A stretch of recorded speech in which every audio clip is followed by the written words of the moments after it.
Asia cup ప్రారంభానికి ముందే భారత్ పాకిస్తాన్ మధ్య హీటు పెరిగింది. టీమిండియా కెప్టెన్ సూర్యకుమార్ యాదవ్ ను టార్గెట్ చేస్తూ పాకిస్తాన్ మాజీ ఆటగాళ్లు కామెంట్స్ చేయడం మొదలుపెట్టారు.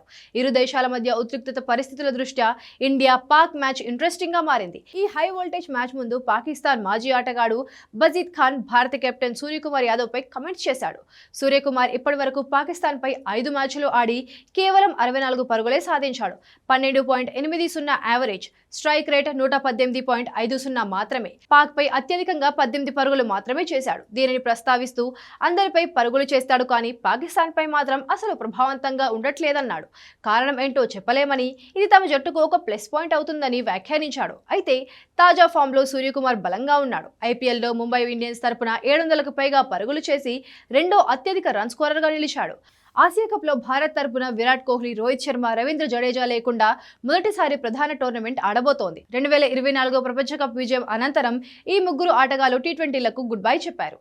కోహ్లీ, రోహిత్ల వంటి ఆటగాళ్ల ఉత్సాహం, తీవ్రత భారత్ కి ఖచ్చితంగా మిస్ అవుతుందని బజీజ్ చెప్పుకొచ్చాడు.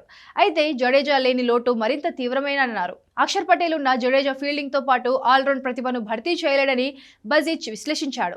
ఇటీవల ప్రకటించిన భారత ఆసియా కప్ జట్టులో సూర్యకుమార్ యాదవ్ కి నాయకత్వం అప్పగించారు. శుభ్మన్ గిల్ కి వైస్ కెప్టెన్ గా ఉన్నాడు. ఐపీఎల్లో బాగా ఆడిన శ్రేయస్ అయ్యర్, యశస్వి జైస్వాల్ కు ఈసారి చోటు దక్కలేదు.